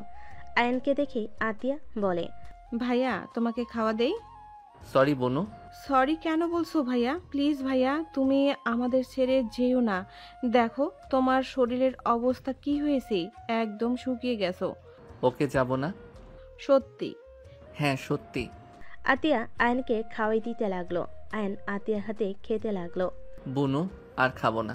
ঠিক আছে, আর এক লোকমা নাও। আয়ন আতিয়ার দিকে তাকিয়ে বলল। আতিয়া খাওয়াই দিয়ে চলে গেল। আয়ন খাটে শুয়ে থেকে টিভি দেখতে লাগলো। সন্ধ্যার দিকে আয়ন রুম থেকে বের হইল, নিচে গেল। দেখে সবাই বসে আছে। হঠাৎ করে কলিং বেল বেজে উঠলে কাজের মহিলাটা দরজা খুলে দিল। আয়নর আব্বুকে কিছু বলবে তার আগে একজন বলে ওঠে, জান, তুমি কবে এসেছো? আর তুমি এসেছো আন্টি তো আমাকে একবারও বলে না। কি বলবো, উনি সকালে এসেছে, নানা বাড়িতে ছিল। তুলি আয়নের কাছে এসে ধাক্কা দিয়ে নদীর পাশে বসিয়ে দিয়ে গলায় হাত দিয়ে আস্তে চেপে ধরে বলে, মেরে ফেলবো। নানা বাড়িতে থেকে আমার কথা মনে পড়ে না তাই না? বাবা মায়ের সাথে ঝামেলা হয়েছে। আমার সাথে কি হয়েছে? হ্যাঁ, আমার সাথে কেন রাগ দেখাও? তুলি ছাড়ো তো, আমি তোমার উপরে কবে রাগ দেখলাম? আরে শোনো, এখানে বসো, গলা ছাড়ো। আয়নর পাশে বসিয়ে দিয়ে হাত ধরে বলল, শোনো, বড় মামা একটু অসুস্থ ছিল, ওনাকে একটু দেখাশোনা করছি। হসপিটালে নেওয়া, মেডিসিন কেনা, সব কাজ আমাকে একা করতে হয়েছে। আর মোড ভালো ছিল না, রাগ করো না তো। তাই বলে একবার আমাকে বলবে না? আমি গিয়ে তোমাকে সাহায্য করতাম। ওরে পিচ্ছি, করবে আমাকে সাহায্য? হাসবে না বলে দিলাম। ছাড়ো, ফ্রেশ হয়ে আসি আর ছাদে যাও। আমি একটু বের হব। কোথায় যাবে? আমিও যাব। পশ্চিম পাড়া যাব। ও, রূপা আপুদের বাসায় যাবে? হুম। ওনার সাথে দেখা হয়েছিল, উনি তোমার কথা জিজ্ঞেস করছিল। ও আচ্ছা, যাবে নাকি আমি একা যাব? আমিও যাব। আঙ্কেল আন্টি আব্বু আম্মু আসলে বলবেন আমি আয়নের সাথে চলে গেছি। ঠিক আছে। আয়ন তুলি বের হয়ে গেল। নদী বলে ওঠে, আন্টি, এই মেয়ে কে? আমার ছোট ননদের মেয়ে। আয়নের হবু বউ তাহলে এই মেয়ে? মাশাল্লাহ, দুজনকে অনেক সুন্দর মানিয়েছে। দোয়া করেন ওদের জন্য। মানে ওই মেয়েটা আয়নের হবু বউ? হ্যাঁ। কথাটা শুনে নদী চুপ হয়ে গেল। এদিকে আয়ন তুলি দুজন সাথীদের বাসে গিয়ে সবার সাথে সময় কাটিয়ে রাত 8টায় বাসে আসলো। দুজন হাসাহাসি করে বাসার ভিতরে ঢুকলো। নদী আয়ন তুলির দিকে তাকিয়ে থেকে দেখতে লাগলো। আয়ন তুলির আব্বু আম্মুকে সালাম দিয়ে বলল, শ্বশুর শাশুড়ি ব্যাপার কি? আপনাদের কি আমার বউ ঠিক মতো খেয়াল রাখে না নাকি যে শুকিয়ে গেছেন? আয়নের কথা শুনে সবাই হাসতে লাগলো। তুলির আম্মু কিছু বলার আগেই তুলি কোমরে হাত দিয়ে বলে, বাজে কথা বলবে না। আমার কথা কি তোমার শ্বশুর শাশুড়ি শুনে নাই কি? ঠিক মতো খায় না। বড় আপু কত বকা দেয়, তাও দুইজন শুনে না। কিছু বললে বলবে খেতে ইচ্ছে করছে না, তোর দুই বোন খেয়ে নে, চা বানিয়ে দিয়ে যাস। আহারে, বউটাকে শুধু শুধু ভুল বুঝলাম। আয়ন মাথায় আদর দিয়ে সাথে সাথে চুল টেনে দিলে। তুলি আয়নের দিকে রাগি লুক নিয়ে তাকাতেই আয়ন অন্যদিকে তাকিয়ে বলে, আমাকে মনে হয় কেউ ডাকছে। কেউ ডাকছে নাকি? কি করছে? ওয়েট। তুলি মারতে যাবে, সাথে সাথে আয়ন দৌড়ে শীতে উঠে মুখ ভেঙচি দিলে সবাই হাসতে লাগলো। নদীর আব্বু বলতে লাগলো, এই দুজন তো দেখি ভাই আর ভাবির মতো ঝগড়া করা শুরু করছে। ঠিক বলেছেন, আর ওনারা এখনো এই কাজগুলো করে। সবাই কথা বলতে লাগলো আর নদী বিরক্ত হয়ে উঠে চলে গেল। আয়ন রুমে গিয়ে ফ্রেশ হয়ে ছাদে চলে গেল। ছাদে গিয়ে দোলনায় বসে থেকে আকাশের দিকে তাকিয়ে থাকতে লাগলো। হঠাৎ করে কেউ একজন বলে উঠল, কি ব্যাপার মিস্টার আয়ন চৌধুরী? হবু স্ত্রীকে রেখে এখানে কি করেন? নদীর কণ্ঠ শুনে আয়ন পিছনের দিকে ঘুরে তাকিয়ে বলল, কি বলতে চান? কি বলবো, যা শুনছেন সেটাই বললাম। ওই আমার কাজিন হবু বউ না? আয়নের কথা শুনে নদী হাসতে লাগলো আর বলতে লাগলো, আয়ন চৌধুরী মিথ্যা কম বলেন। আপনাদের বিয়ে ঠিক করা হয়েছে আর আপনি এমন ভাব করছেন মনে হয় কিছুই জানেন না। আমি বিবাহিত, আমি আবার অন্য কাউকে কেন বিয়ে করব? আপনি বিবাহিত, ডিভোর্স দিয়ে দেন। আর ওই মেয়েটা তো অনেক ভালো, বিয়ে করেন, সুখে থাকবেন। আমি তো নোংরা মেয়ে, ডিভোর্স লেটার পাঠিয়ে দিয়েন। নদীর কথাগুলো বলতে চোখের কোণায় পানি চলে আসলে সাথে সাথে মুছে ফেল। আর নদীকে বলল, আপনি নোংরা হন বা যাই হন, আপনি আমার স্ত্রী আছেন, আমার স্ত্রী থাকবেন। হাসালেন, আমি আপনার যোগ্য না। আপনি তুলিকে বিয়ে করে নেন আর যত তাড়াতাড়ি পারেন ডিভোর্স লেটার পাঠিয়ে দেব। আপনি যদি পাঠান তাহলে তো আরো ভালো হয়। কি বলতে চান? আমাকে ডিভোর্স দিয়ে আপনি খুশি হবেন নাকি? অবশ্যই, আমি তো জানি আমি কেমন। তাও হুদাই আমার লাইফটা নষ্ট করার কোনো মানে হয় না। এখান থেকে যান, আপনার কোনো কথা শোনার ইচ্ছা আমার নাই। আয়ন কথাটা বলে ঘুরে আকাশের দিকে তাকিয়ে থাকতে লাগলো। নদী চোখের পানি মুছতে মুছতে চলে গেল। আয়ন কিছুক্ষণ থাকলে খাবার খাওয়ার জন্য ডাক দিলে আয়ন নিচে চলে গেল। সবার সাথে বসে খাবার খেতে লাগলো। হঠাৎ করে আয়নের আম্মু বলে, নদীমা, আমার ছেলে রাফিকে তোমার কেমন লাগে? মানে? মানে ওর কেমন লাগে তোমার? ওই ভালো নাকি খারাপ? জি অনেক ভালো রাফি ভাইয়া। তোমার কি পছন্দ হয় নাকি আরো কিছুদিন রাফির সাথে মিশে দেখবে? সরি আন্টি, আমি ঠিক আপনার কথা বুঝতে পারছি না। আসলে নদী, তুই রেগে যাবি তাই আমি চুপ ছিলাম। আমরা তোর রাফির বিয়ে ঠিক করে রেখেছি। তোরা দুজন এখন বিবাহর যোগ্য হয়ে গেছস, তাই এখন তুই রাফি একে অপরের সম্পর্কে ভালোভাবে দেখ, দুজন একে অপরের জন্য পারফেক্ট নাকি। নদীর আব্বুর কথা শুনে আয়ন ওর ভাইয়া রাফি আর নদীর দিকে তাকালো। নদী আয়নের দিকে তাকিয়ে থাকলো রাগী লুক নিয়ে। আয়ন মাথা নিচের দিক করে নিল। নদী রেগে বলে, রাফি ভাইয়া অনেক ভালো, ওকে দুজন একে অপরকে দেখে থাকি। যদি আমাদের দুজন একে অপরকে ভালো লাগে তাহলে বিয়ে করব, আপনাদের সবাইকে জানিয়ে দিব। নদীর কথা শুনে সবাই খুশি হলে আয়ন রাগে উঠে পড়ে। নদীর দিকে গ্লাসে পানি ছুঁড়ে মারে। নদী পানিতে ভিজে চিল্লাইয়ে বলে, হচ্ছেটা কি? আপনার সাহস কি করে হয় আমাকে এইভাবে ভিজিয়ে দেওয়ার? আয়ান, এইটা কি করলে? মাথা ঠিক আছে? সবার সাথে রাগ দেখানোর মানে কি? আর এখানে নদী মামুনি কি করছে যে তার মুখে পানি ছুঁড়ে মারলে? আয়ন রেগে নদীকে বলে, নদীর সীমা অতিক্রম করো না, নিজের সীমানার ভিতরে থাকো। এই কিসের সিনেমা? হ্যাঁ, আমি আমার সিনেমার ভেতরে আছি, আপনি নিজের সিনেমার ভেতরে থাকেন। আয়ান, চুপ করবি তুই? ওই তোর বড় ভাইয়ের বউ হতে যাচ্ছে। আয়ন ওর আম্মুর কথা শুনে কিছু বলতে যাবে, সাথে সাথে ওর ভাই রাফি আয়নকে থামিয়ে বলে, আয়ান, ব্যাস অনেক হয়েছে। আর একটা কথা শুনতে চাই না। তুই আমার হবু স্ত্রীর সাথে খারাপ ব্যবহার করে কথা বলতে পারিস না। আর এই তোর ভাবি বড় বোনের মতো হয়, সম্মান দিয়ে কথা বল। কিছু বলি না বলে মাথায় উঠে গেছস, তাই না? রাফির কথা শুনে আয়ন রেগে নদীর দিকে তাকিয়ে বলল, আজ তোকে সবার সামনে প্রেজেন্ট করা যাইতো, তুই আমার সাথে যা করছস তোর জন্য কাউকে কিছু বলতেও পারছি না। একটা কথা মাথায় রাখ, আমি তোর বিয়ে হতে দিব না। কে আপনি যে আমার বিয়ে হতে দেবেন না? আর আমি আপনার কি ক্ষতি করেছি? হ্যাঁ, কি করছস জানোস না? আয়নের গালে ওর ভাই থাপ্পড় মেরে বলে, ওই তোর বড় হয়ে আপনি বলে, আর তুই ছোট হয়ে ওকে তুই তুই করে কথা বলস। আম্মু, এই তোমার ছেলে দেখো কতটা বেয়াদব একটা ছেলে তৈরি হয়েছে, বড়দের সম্মান করতে জানে না। আয়ন গালে হাত রেখে আয়ন রেগে চেয়ারে লাথি দিয়ে ফেলে দিয়ে চলে গেল। নদী আয়নের চলে যাওয়ার দিকে তাকিয়ে থেকে ভাবতে লাগলো, যে পর্যন্ত নিজের মুখে সবার সামনে আমাকে স্ত্রীর পরিচয় দিবে না ততদিন দেখো আমি তোমার কি হাল করি। অন্য মেয়ের সাথে ঘষাঘষি করা বের করব, আমিও বুঝিয়ে দেব আমার কেমন লাগছে। আমাকে কষ্ট দেওয়া বের করব। নদী কথাগুলো ভাবতে ভাবতে হঠাৎ আয়নের আম্মুর কথা নদী শুনে ভাবনার জগৎ থেকে বের হয়ে বলল, আন্টি, আমি কিছু মনে করি নাই, আপনি প্লিজ এতবার ক্ষমা চাইবেন না। মামি ওয়েট, আমি বুঝতে পারছি না আয়ন হঠাৎ করে ওনার উপরে রেগে গেল কেন? আয়ন তো মেয়েদের সম্মান করে, কখনো তো অসম্মান করতে দেখি নাই। দিন দিন বেয়াদব হয়ে যাচ্ছস, আর সব দোষ আম্মু আব্বু সব সময় ছেলেকে মাথায় তুলে রাখে, এই জন্য আজ এই অবস্থা। যদি শাসন করতো তাহলে নদীর সাথে আজ এমন করতে সাহস পেত না। ভাইয়া থামেন, যা হওয়ার হয়ে গেছে, আমি আসছি, পোশাক চেঞ্জ করে আসি। নদী কথাগুলো বলে চলে গেল। আয়ন খায়াতে শুয়ে থেকে ভাবতে লাগলো, বেহায়া মেয়ে জামাই থাকতে বাহিরে জামাই খুঁজে ভাসুরকে জামাই বানাবে, যত সব ফালতু মেয়ে। আয়ন কথাগুলো ভেবে রাগে ফুলতে লাগলো। আর এইদিকে নদী পোশাক চেঞ্জ করে খাটে বসতেই রাফি এসে নদীকে বলল, আসবো? হ্যাঁ ভাইয়া আসেন। রাফি খাবারের প্লেট নিয়ে ভিতরে আসলে নদী বেশ অবাক হয়ে গেল। রাফি খাবারের প্লেটটি টেবিলের ওপর রেখে বলে, খাবার খেয়ে নাও। ভাইয়া এত কষ্ট করার কি দরকার ছিল? আয়ানের জন্য তো খেতে পারলে না, তাই আবার নিয়ে আসলাম, খেয়ে নাও। আর দয়া করে আমার ভাইটার উপরে রাগ করো না, ওই একটু রকচটা, ওই যেটাই ভালো মনে করে তাই করে, কারোর কথা কখনোই শোনে না।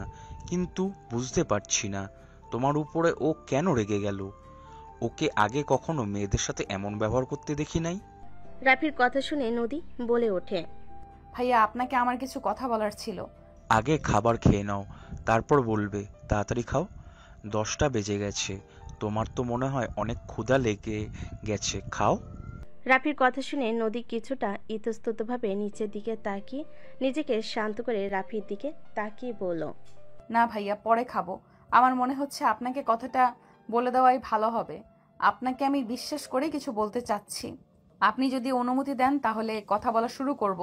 নদীর কথা শুনে রাফি বেশ অবাক হয়ে গেল। নদীর দিকে তাকিয়ে বলে, ওকে বলো, কি বলতে চাও শুনি একটু। ভাইয়া, আপনি প্রমিস করেন আমার সম্পূর্ণ কথা না শুনে রেগে যাবেন না আর কাউকে কিছু বলবেন না? কি এমন কথা, এত ইতস্তত বোধ করছো কেন? প্রমিস করেন। ওকে বলবো না, বলো। আয়নের রেগে যাওয়ার কারণ হইল আমি আয়নের স্ত্রী। নদীর কথা শুনে রাফি উঠে পড়ল বসা থেকে। নদীর দিকে অবাক দৃষ্টিতে তাকিয়ে বলে, এসব কি বলো?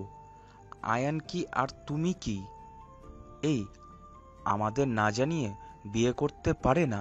আমি সত্যি বলছি, আমাদের বিয়ে হয়েছে। আমি আপনাকে প্রথম থেকে সব খুলে বললে বুঝতে পারবেন। আয়ান ক্লাস 10-এ যে গ্রামে থাকতো, আমি সেখানে ট্যুরে গেছিলাম। আমি অসুস্থ হয়ে গেলে আয়ান আমাকে ওর বাসায় নিয়ে যায়।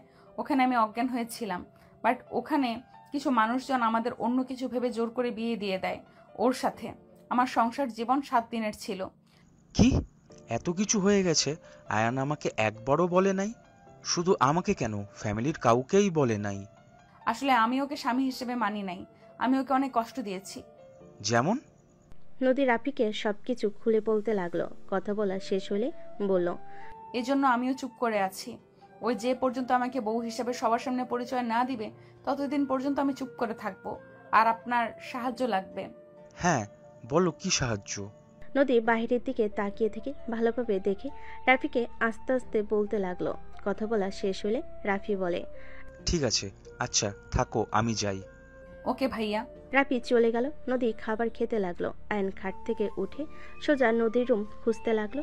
নদীর রুম খুঁজে পেলে আয়ন সাথে সাথে রুমের ভিতর ঢুকে পড়ে। নদী খাওয়া শেষ করে হাত ধুয়ে পানি খেতে নিবে, সাথে সাথেই দেখে আয়ন নদীর দিকে রাগী লুক নিয়ে তাকিয়ে এগিয়ে যেতে লাগলো। নদী বলে ওঠে, ওই এইভাবে এগিয়ে আসো কেন? আমার বউ, আমি আমার অধিকার চাই।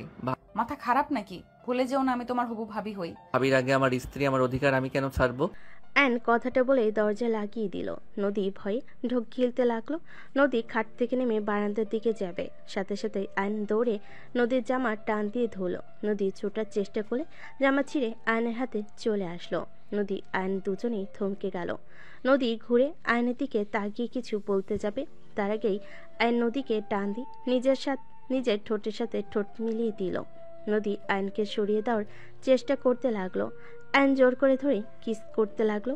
আয়ন নদীকে ছুঁড়ে খাটের উপর ফেলে দিল। নদী আয়নকে বলতে লাগলো, আয়ান বেশি কিন্তু হয়ে যাচ্ছে। আয়ান আমার কাছে আসলে আমি কিন্তু চিৎকার করব। কর না করছে কে? তুমি নিজের কন্ট্রোলে আসো। তুমি কি পাগল হয়ে গেছো নাকি? এভাবে জোর করতে পারো না। আমি চাইলে সব করতে পারি। তুই আমার স্ত্রী না, তুই আমার অধিকার দিতে বাধ্য। আমার অনুমতি ছাড়া আমাকে টাচ করতে পারো না তুমি।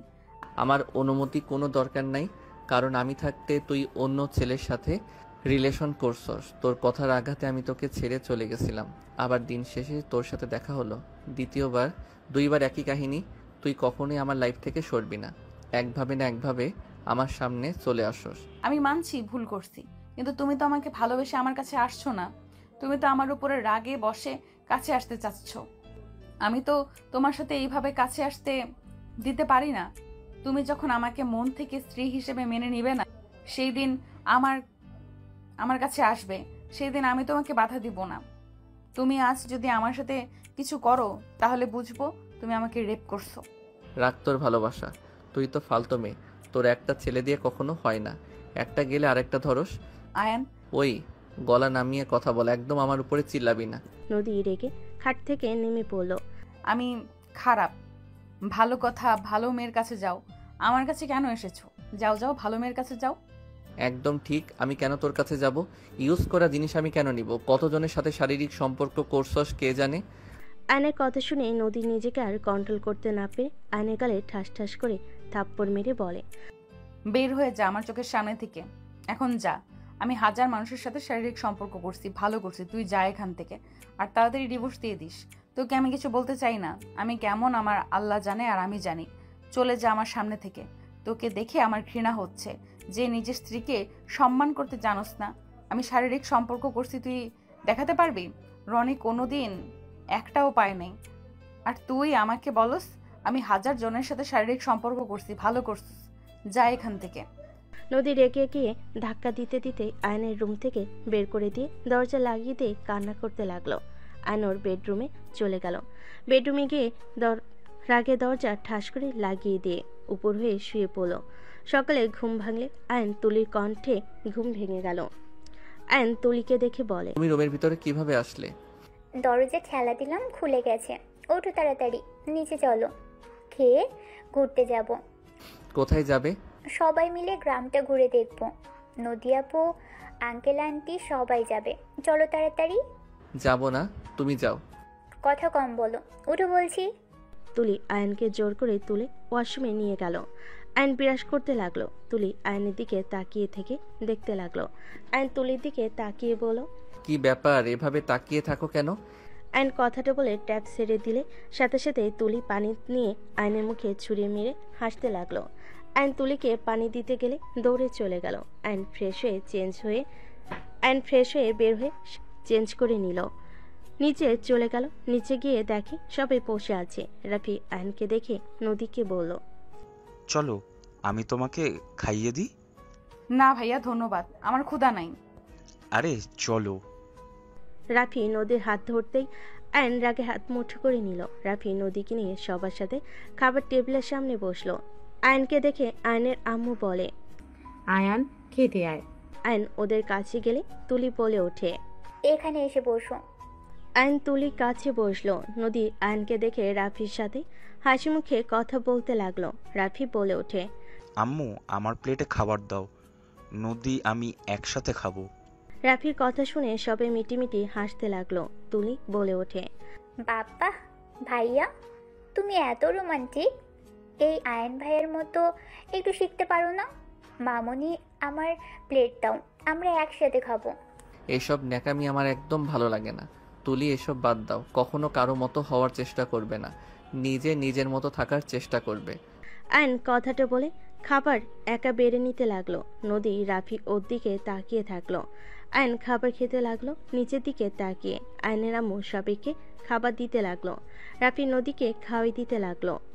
নদী রাফিকে খাওয়াই দিতে যাবে, আয়ন রাগ কন্ট্রোল করে বলল, ভাইয়া, তোমাদের দেখে হবু হাজবেন্ড বউ লাগছে, মনে হচ্ছে বড় ভাই তার ছোট বোনকে খাওয়াই দিচ্ছে। আয়ন কথাটা বলে হাসি দিল। নদী রাগে বলে ওঠে, কি ধরনের কথা বলছেন এইসব? আমরা ভবিষ্যতে হাজব্যান্ড ওয়াইফ হতে যাচ্ছি। আপনার মতো আমার ভাইয়ের কপালে নাই। আয়ান, তোর ব্যবহার কিন্তু খুব খারাপ হয়ে যাচ্ছে।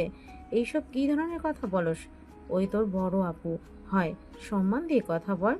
আমি তো সম্মান দিয়ে বললাম ভাইয়া, আর উনি তো সেম ভাই বোনের মতো ব্যবহার করছে। এই যে আতিয়াকে আমি খাওয়াই দিই, আতিয়াও আমাকে খাওয়াই দেয়। কই, এখানে তো আব্বু আঙ্কেল কেউ তো তাদের বউদের খাওয়াই দিচ্ছে না, কারণ তাদের লজ্জা আছে, আর ওনাদের বিয়ে হয় নাই, এখন ন্যাকামি শুরু করছে। তুই কি বলতে চাস আয়ান, আমাদের লজ্জা কম নাকি? হবু বউকে খাইয়ে দেওয়া খারাপ নাকি? আমার তো হবু বউ আছে, কই আমি তো এত ন্যাকামি করছি না। আর ওই যেহেতু এখনো স্ত্রী হয় নাই, ওর উপরে আমার কোনো অধিকার থাকার কথা না। সেখানে ওই এখনো পরনারী, তার আশেপাশে তো থাকা উচিত না। এখন বলতে পারো তুলির পাশে কেন বসলাম? তুলি আমার কাজিন, আমরা ছোট থেকে একসাথে খেলাধুলা করছি, পড়াশোনা সব একসাথে। বাট উনি তো এই প্রথম আমাদের বাসায় এসেছে। এই জ্ঞান দিস না আমাকে, আমি তোর বড় ভাই। আমার হবু বউয়ে আমি যা ইচ্ছে করব, তুই চুপ করে থাক। আয়ন কিছু বলবে তার আগেই আয়নের আব্বু বলে, দুইজন থামো তো, এভাবে ঝগড়া করলে আর বাইরে ঘোরা আর হবে না। আয়নের আব্বুর কথা শুনে দুজন চুপ হয়ে গেল। আয়ন নিচের দিকে তাকিয়ে খেতে লাগলো। নদী আয়নের দিকে তাকিয়ে বেশি বেশি করে রাফির সাথে দুষ্টামি করতে লাগলো। রাফিও নদীর কথায় তাল মিলাতে লাগলো। আয়ন রাগে কিছু বলতে গিয়েও বলতে পারলো না। আয়ন চুপচাপ খেতে লাগলো। সবার খাওয়া দাওয়া হয়ে গেলে সবাই রুমে চলে গেল। আয়ন রেডি হয়ে নিল। আয়ন তুলির সাথে মিলে শার্ট পরল। সবাই মিলে বের হয়ে গেল। তুলি আয়নের হাত ধরতে গেলে আয়ন নদী রাফিকে হাত ধরতে দেখে রাগে তুলিকে বলল, ওরা আগে যাক, আমরা তো আমাদের এলাকা চিনি। ওরা সবাই আগে যেতে লাগলো। আইন তুলি আস্তে আস্তে টুকটাক কথা বলতে বলতে যেতে লাগলো। এদিকে নদীর রাগ হতে লাগলো। নদী রাফিকে বলল, আমি আইসক্রিম খাবো, আমাকে কিনে দেন না। চলো মাঠের কাছে যাই, কিনে দিই। নদী রাফি আইসক্রিম কিনতে মাঠের কাছে গেল। আয়ন তুলির হাত ধরে নিয়ে গেল। আইসক্রিম চাইতেই আয়ন বলে, মামা আমাদের 3টা দেন। আতিয়া তুই এদিকে আয়। আয়নের কথা শুনে রাফি নদী বলে ওঠে, মামা আমরা আগে চাইলাম, আপনি ওদের আগে কেন দিচ্ছেন? আমার সবগুলো দেন, সবাইকে দেন। আয়নের কথা শুনে আইসক্রিমওয়ালা সবাইকে দিতে লাগলো।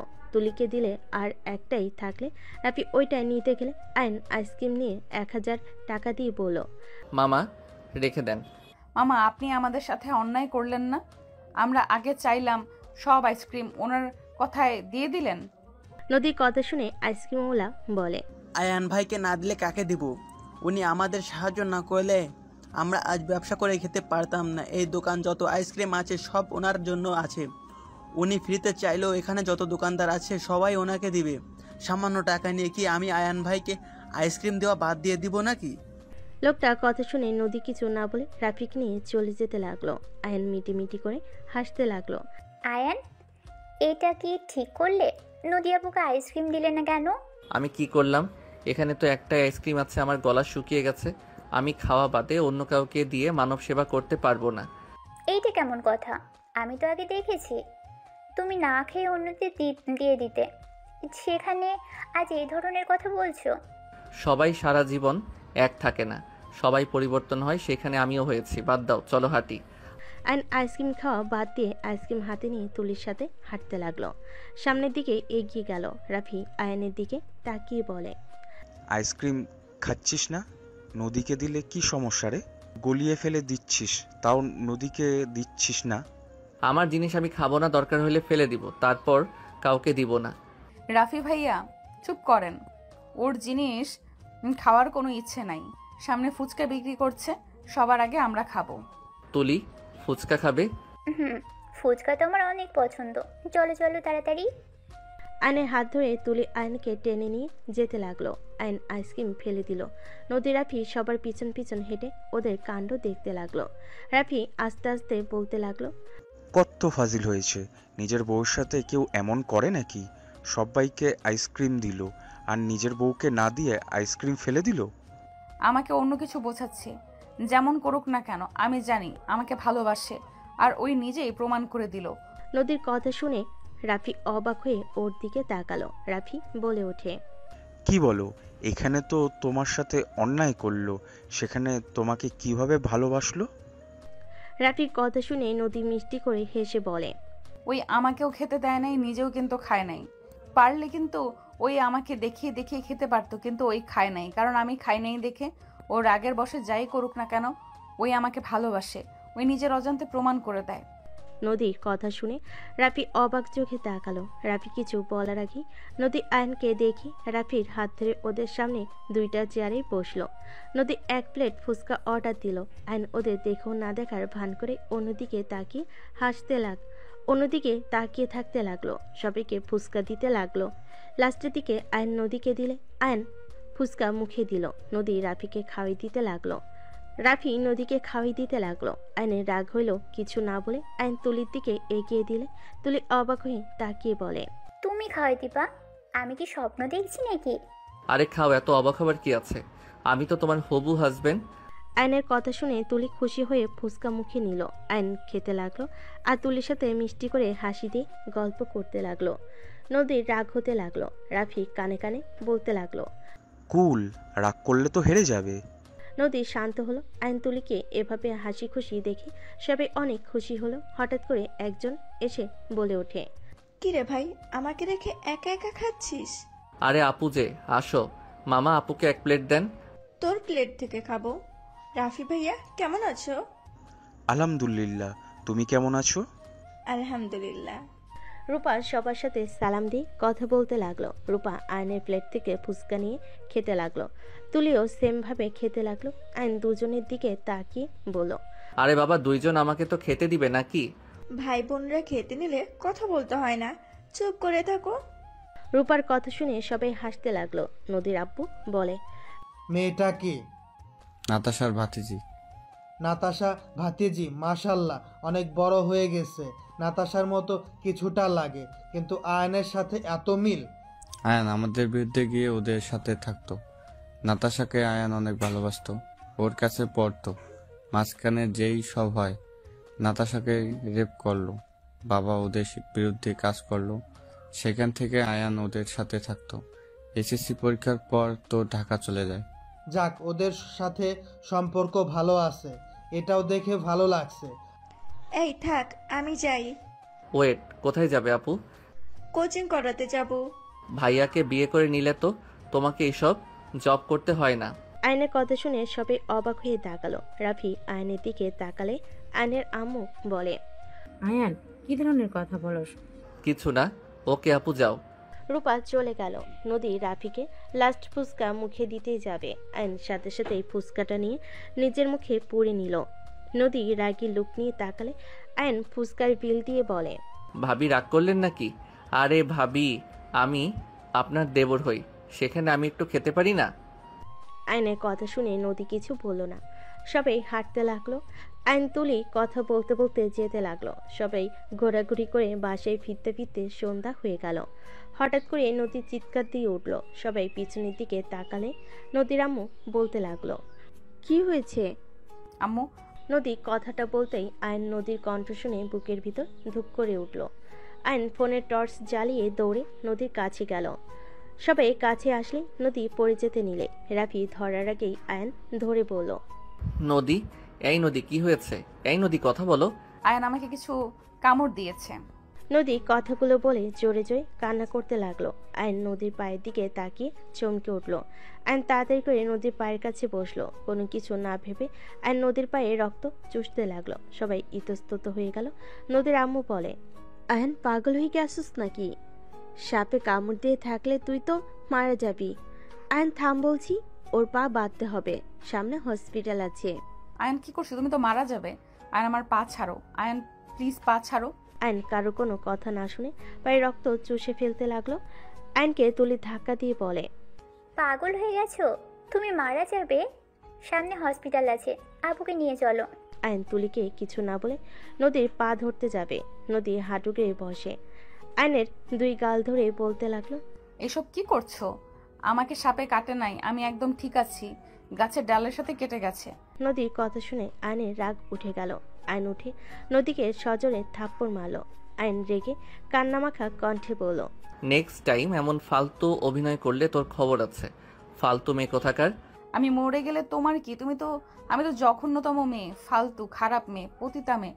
তাহলে আমার জন্য কোনো কিছু না ভেবে বিষের রক্ত বের করতে গেছো কেন? চুপ কর। আমার ইচ্ছে হইলে আমি তোকে খারাপ বলবো, যা ইচ্ছে তাই বলবো। আমার সামনে আর নাটক করবি না। খারাপ মেয়ের জন্য এত না ভাবলেও হবে। আয়ন নদীর কথা শুনে ধাক্কা দিয়ে সরিয়ে দিয়ে চলে গেল। রাফি নদীকে ধরল। সবাই অবাক দৃষ্টিতে তাকিয়ে থাকলো। তুলি বলে ওঠে, এটা কি হলো? আপনাকে ও সহ্য করতে পারে না, আর সেখানে আপনাকে সাপে কেটেছে শুনে কোনো কথা নাই, বার্তা নাই, সোজা রক্ত চুষতে লাগলো। একবারও ভাবলো না ও মারা যেতে পারে? আমরা বাবা মা হয়ে অতটাও সাহস পেলাম না, আর সেখানে আয়ন কিনা যাকে সহ্য করতে পারে না তার জন্য নিজের জীবন ঝুঁকিতে ফেলতেও রাজি। এইসব কথা বাদ দেন, সবাই চলেন। রাফি নদীকে কোলে তুলে নিয়ে হাঁটতে লাগলো। সবাই বাসায় চলে গেল। আর নিজের রুমে গিয়ে ফ্রেশ হয়ে শুয়ে পড়লো। সকালে ঘুম ভাঙলে ফ্রেশ হয়ে ফোনে সিম তুলে নিজে চলে গেল। নিচে গিয়ে দেখে সবাই বসে আছে। আইন সোফায় বসে থেকে কারোর সাথে কথা বলল না, চুপচাপ বসে থেকে ফেসবুকিং করতে লাগলো। হঠাৎ করে আয়নের ফোন বেজে উঠলেই আয়ন কল রিসিভ করে বলল, আসসালামু আলাইকুম। কে? ওয়ালাইকুম আসসালাম, আমি আপনার ম্যাম রাইসা। আয়ান সাহেব, আপনার ফোন বন্ধ কেন? সরি ম্যাম, আমি তো গ্রামে চলে এসেছি আর সিমটা খুলে রেখেছিলাম, আজকে তুলছি। হুট করে উদাও হয়ে গেলেন কেন? আপনাকে কোথাও পাচ্ছি না। আমার অভ্যাস এটাই তো, আর আমার পরীক্ষা কয়েকদিন পর, তাই জবটা করা সম্ভব হচ্ছে না। ও আচ্ছা, ঠিক আছে, আমি ম্যামকে জানিয়ে দেব। হুট করে এভাবে চাকরিটা ছাড়া ম্যাম যে কিভাবে নিবে আল্লাহ ভালো জানে। আপনি চিন্তা করেন না, ম্যামকে আমি বলে দিব, আর আপনার উপরে চিল্লাবে না, চিন্তা করেন না তো। ম্যাম কল দিচ্ছে। রাইসার কথা শুনে আয়ন নদীর হাত থেকে ফোন নিয়ে কেটে দিয়ে রাইসার সাথে কথা বলতে লাগলো। কথা বলা শেষ করে নদীর দিকে এগিয়ে দিলে নদী টান দিয়ে ফোন কেড়ে নিল। নদী বলে ওঠে, রাইসার সাথে কিসের কথা শুনি? আর এত দাঁত কেলিয়ে কথা বলার মানে কি? প্রেম করার ইচ্ছা আছে, ওনাকে পটান দরকার। আমার পটাতে পারলে আরামে শুয়ে বসে থেকে খেতে পারবো। আর ওনার মতো সুন্দরী বউ, ওনার হাসি দেখলে মন চায় সারাদিন দেখি তাকে। আয়নের কথা শুনে তুলি নদী রেগে গেল। তুলি কিছু বলার আগেই নদী ঠাস ঠাস করে থাপ্পড় মেরে দিল। তুলি এসে আয়নের চুল ধরে বলে, কুত্তার বিড়াল, আমি তোর হবু বউ থাকতে অন্য মেয়ের সাথে প্রেম করতে চাস? আমার সামনে তুই অন্য মেয়ের কথা কিভাবে বলিস? তুলি ছাড়ো, তুলি লাগছে, চুল ছাড়ো বলছি। ছাড়বো না। তুই ওই মেয়ের সাথে প্রেম করবি তাই না? দেখাচ্ছি মজা তোকে। উফ, ছাড়ো তো। আয়ন তুলির হাত ধরে পিছনের দিকে ঘুরিয়ে ধরলে নদী আয়নের কলার ধরে বলল, বিয়ের আগেই তুলি কি এইভাবে কেন ধরেছ? ছাড়ো বলছি। আমার মন ইচ্ছে, আপনার কোনো সমস্যা? সরেন। আমারও লাথি মারতে ইচ্ছে করছে। নদী আয়নের চুল ধরে নিচে ফেলে দিল। আয়নকে কিল ঘুষি মারতে লাগলো। আয়ন টান মেরে নদীকে চেপে ধরে বলল, খুব হাত চলে তাই না? আমি ধরলে পারবেন? নদী আয়নের স্পর্শে কেঁপে উঠল। আয়নের আম্মু বলল, আয়ান নদীকে ছাড়, ও ব্যথা পাবে কিন্তু। বাহ, আমাকে এতক্ষণ ধরে মারলো, কারো কোনো প্রতিবাদ আসলো না। আমি ধরছি তখন যত প্রতিবাদ করার মানুষ, তাই না? আয়ন কথাটা বলে নদীকে কাতুকুতু দিতে লাগলো। তুলির সাথে সাথে আয়নকে ধরে বলে, আয়ান কি করছো? উনি ভাবি হতে যাচ্ছে, ওনার শরীরে কেন হাত দিচ্ছ? তুলি থামো, ওরা ভাবিদের যা ইচ্ছে করুক গা। আয়ন নদীকে সরিয়ে দিয়ে বসা থেকে দাঁড়িয়ে চুল ঠিক করতে লাগলো। দুজনের দিকে তাকিয়ে বলল, আমার চুল মনে পাবলিকে যার যেমন ইচ্ছে টান দিতে আসছে। আয়ান, আমার কিন্তু এবার মেজাজ গরম হচ্ছে। ওনার সাথে কি সম্পর্ক তোমার? কার সাথে? যার সাথে ফোনে কথা বলতে। আয়ন কিছু বলতে যাবে তার আগে ফোনটা বেজে উঠলো। আয়ন কলটা রিসিভ করলো। আসসালামু আলাইকুম। ওয়ালাইকুম আসসালাম।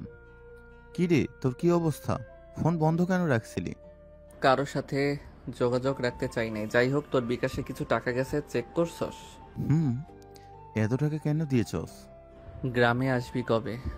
গ্রামে এসেছি রাত্রে। আমাদের বাসায় আয়। তুই বাসায় নাকি? আচ্ছা, মাঠের ওইদিকে আয়, আমি ওইখানে যাব। ঠিক আছে। আয়ন কল কেটে দিয়ে তুলিকে বলল, বাহিরে যাবে নাকি? আমার প্রশ্নের উত্তর দাও। আমি ওনার কোম্পানিতে জব নিয়েছিলাম, আর রাইসা উনি ওনার অফিসের ম্যানেজার। কি, তুই নদী মামুনির অফিসে জব করতি? হ্যাঁ, যাই হোক, যাবে নাকি না? যাব। আয়ন তুলিকে নিয়ে বের হয়ে গেল। নদী আয়নের চলে যাওয়ার দিকে তাকিয়ে থেকে কিছু না বলে রুমে চলে গেল। এদিকে আয়ন তুলিকে নিয়ে মাঠের ওই দিকে গিয়ে সব ফ্রেন্ডের সাথে দেখা করলো। রাকিবকে দেখে তুলি বলে ওঠে, আরে রাকিব তুই? আমি। কেমন আছিস? আলহামদুলিল্লাহ। জব করে এসো স্ট্রিটে? দিব তো। আমি কি তোর মতো কিপটা নাকি? আমি কি কিপটামি করলাম? কি কিপটামি করছস তা জানি না, মন চাইলো কইতে তাই কইলাম। রাকিবের কথা শুনে সবাই হাসতে লাগলো। তুলি রাকিবকে মারতে লাগলো। আয়ান বলে ওঠে, নিথাম দুইজন। রাকিব, তোর সাথে কথা ছিল, আর তুলি তোমাকেও কিছু কথা বলার আছে। কি কথা? কি রে? কি, তোরা থাক, আমরা আসছি। আয়ন বাইকে উঠলে দুজন উঠে বসলো। নদীর পাড়ে তিনজন চলে গেল। তিনজন বাইক থামিয়ে নদীর পাড়ে বসে পড়লো। তুলি আগ্রহ নিয়ে বসে আছে। আয়ন বলে উঠল, আমি জানি না তুলি, তুমি রাকিবকে পছন্দ করো, আর রাকিবও তোমাকে পছন্দ করে, বাট ওই গরিবের জন্য ওই বলার সাহস পায় না। আয়নের কথা শুনে দুজন অবাক হয়ে তাকালো। তুলির অকট ফিল হতে লাগলো। আয়ন রাকিবের দিকে তাকিয়ে বলে, এত অবাক হয়ে তাকানোর কিছু নাই। আমি তোদের সম্পর্কটা ঠিক করে দিতে পারবো, তোদের বিয়ে পর্যন্ত নিয়ে যেতে পারবো। তুলির আমার সাথে বিয়ে হইলে কখনোই সুখে হবে না। আমার ঘরে থাকার মতো অবস্থান নাই। বাজে কথা বলিস না। তোরা থাকোস না নাকি? তুই থাকতে পারলে তুলিও পারবে। শোন, ফুপির একটা মেয়ে, আর ছেলে হিসেবে তুইও অনেক ভালো। একটা মেয়ে জামাই ওনারা বুঝে নিবে। তুলি, তোমাদের যদি মেনেও না নেয়, তুমি ওর বাসায় থাকতে পারবে না। কেন পারবো না? অবশ্যই পারবো, কিন্তু রাকিব তো অন্য কাউকে ভালোবাসে। আমি আবার কাকে ভালোবাসি?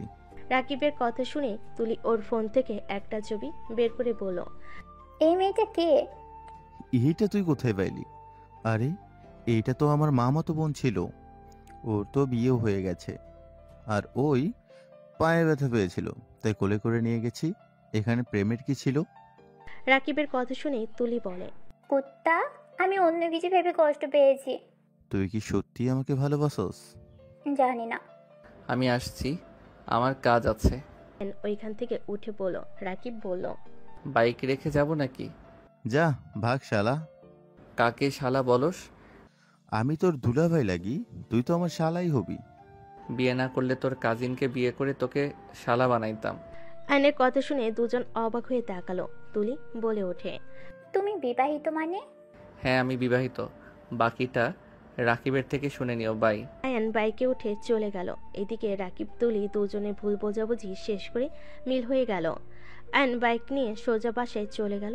বাসার ভিতরে গেলে দেখে নদী আতিয়ার হাতে মেহেদি দিয়ে দিচ্ছে। রাফি আর সবাই পাশে বসে আছে। আতিয়া বলছে, বাহ ভাবি, আপনি তো সব দিক দিয়ে এক্সপার্ট। ভাইয়া তুমি তো ভাগ্যবান, ভাবির মতো সুন্দর ভালো একটা মেয়ে বউ হিসেবে পেতে যাচ্ছ। নদীর সামনের দিকে তাকাতেই আয়নকে দেখে নদী বলে, আমিও তো ভাগ্যবতী, ওনার মতো সুন্দর মনের মানুষ পেতে যাচ্ছি। ওনাকে যে স্বামী হিসেবে পাবে, তার জীবনে আর কি চাই বলেন? যাহ বউ, এইভাবে বলো না, আমার বড্ড লজ্জা লাগছে। ওগো মোর হবু বরটা। নদী রাফির কথা শুনে আয়নের রাগ কন্ট্রোল করতে পারল না। আর নদীর সামনে গিয়ে বলল, মাই ডিয়ার হবু ভাবি, মেহেদি দেওয়া শেষ হইলে রেডি হয়েন। আমার বউকে কোথায় নিয়ে যাবি? ভাইয়া তোমার সাথে কথা বলতে চাচ্ছি না। ওই কানে কি গেছে, কি বলছি আপনাকে? আমি কোথাও যেতে পারবো না। আমি নিয়ে যেতে চাচ্ছি, আপনি যাবেন। আর না হয় 3 দিনের ভিতরে আমাকে মুক্ত করে দিবেন। 3 দিনের ভিতরে কিসের মুক্তি করবে? কি বলো সাবল তাবল কথা? আয়নের কথা শুনে নদী রেগে বলে উঠল, ঠিক আছে করে দেব, বারবার এক কথা। হ্যাঁ বারবার এক কথা। ফুপি ফুপা আম্মু আব্বু আপনাদের সাথে কথা ছিল।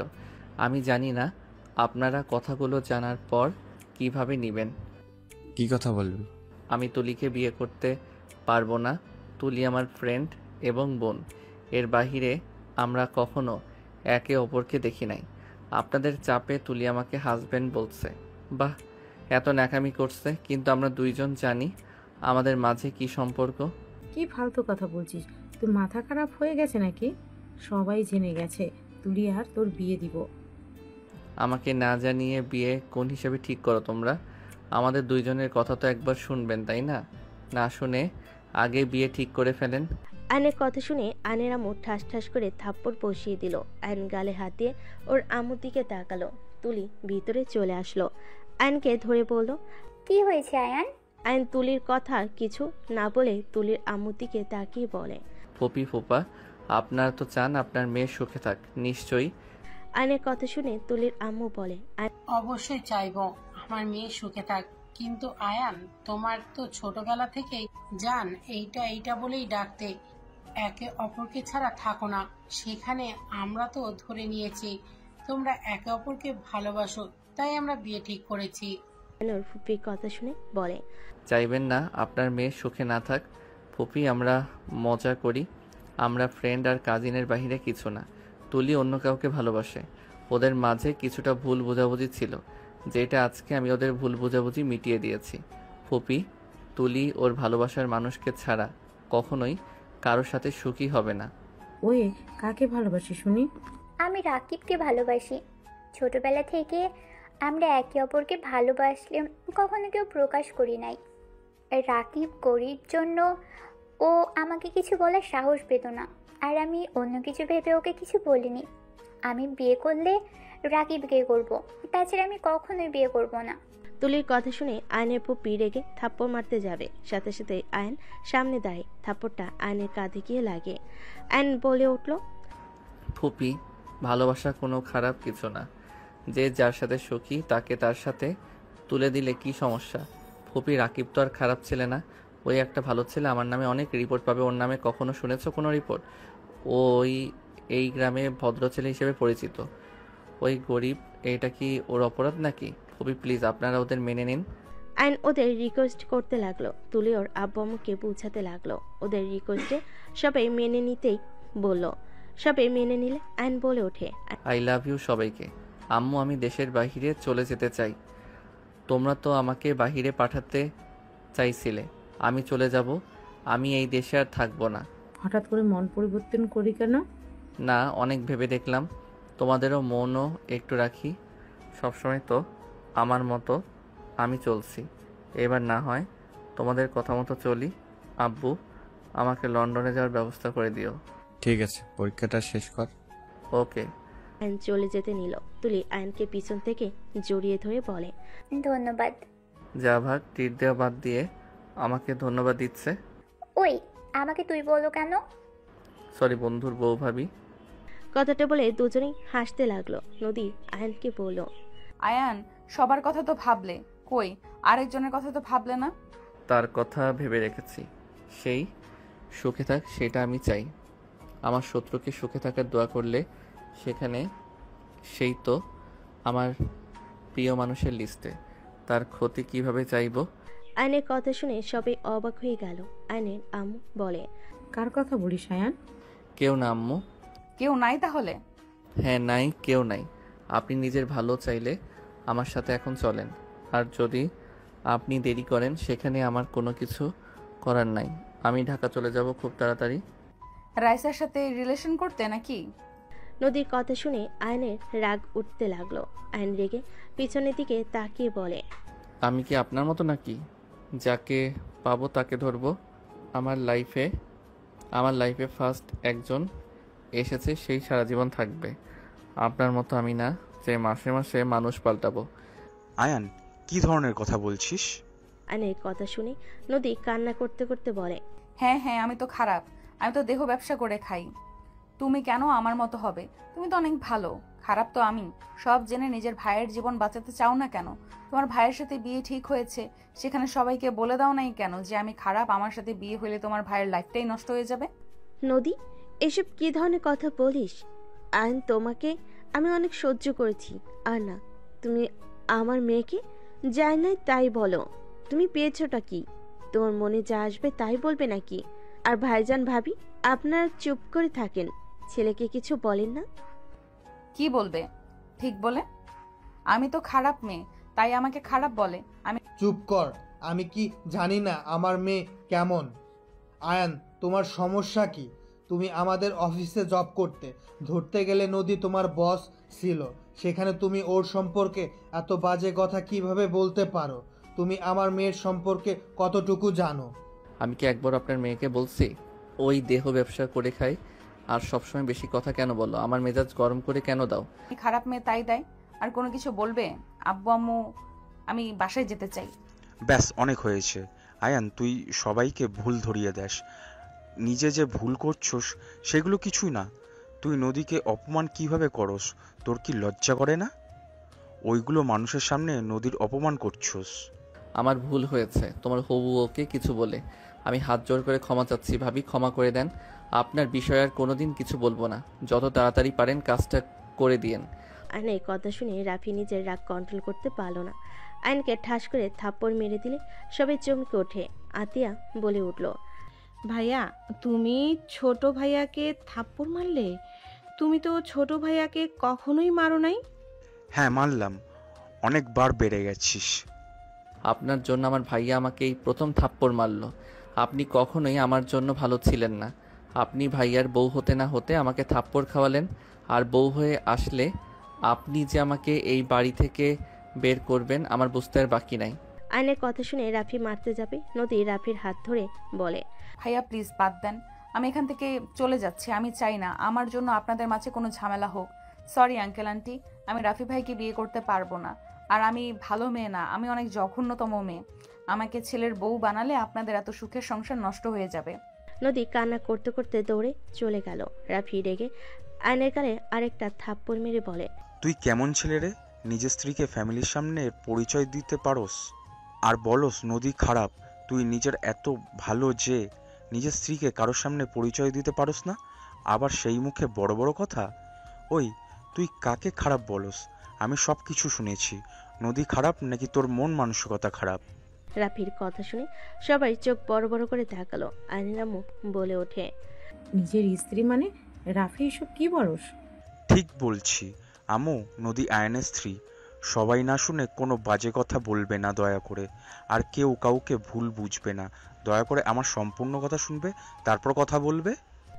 আমার মেয়ে আমাদের না জানিয়ে আয়নকে বিয়ে করেছে, এটা কখনো বিশ্বাসযোগ্য না। আমার মেয়েকে আমি চিনি, আমার মেয়ে কখনোই এমন কাজ করবে না।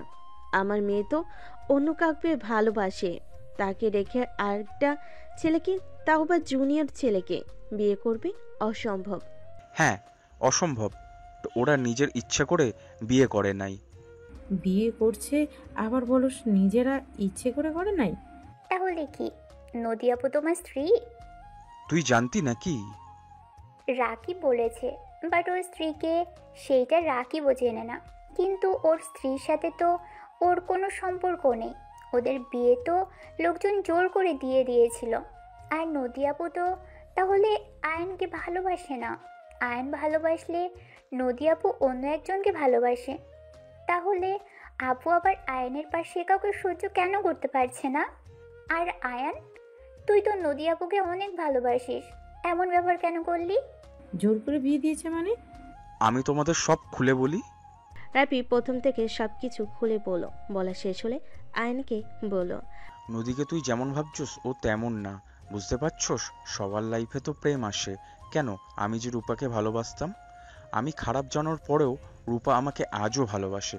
অথচ আমি প্রতিবারই ওকে ঠকিয়ে গেছি, তাও আবার হাত ছাড়ে নাই। ওই আমার বিপদে পাশে থাকে, আমি বিপদে পড়লে ওই সবার আগে ছুটে আসে। আর সেখানে নদী নিজের ভুল বুঝে তোর কাছে ফিরে আসতে চাইলো, আর তুই তাকে খারাপ মেয়ে বলে গুনাহ করে দিলি। তুই জানোস ও আমাকে সব কিছু বলে দেয়, ওই তোকে ভালোবাসে, ও কাউকে বিয়ে করতে পারবে না। এসব যা দেখছো সব অভিনয়, তোকে জেলাস ফিল করানোর জন্য নদী আর আমি অভিনয় করছি। আমি ওকে বউ বললে লাস্টে মা আস্তে আস্তে বললাম। কি এত কিছু হয়ে গেছে, কেউ আমাদের কিছু জানাসনি? আর বুঝতেও দিল না? আয়ানের কথা বাদ দিলাম, ওই তেরা, ওই কাউকে কিছু বলে না, কিন্তু নদী তো একবার আমাদের বলতে পারতো। নদী কি বলবে আম্মু? ওই তো অপেক্ষায় ছিল আয়ান কবে তাকে স্ত্রী হিসাবে পরিচয় দিবে।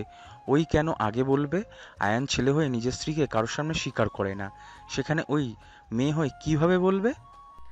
আয়ন, সব শুনলাম। তুমি আমার মেয়েকে যেমনটা ভেবেছ, আমার মেয়ে মোটো তেমন না।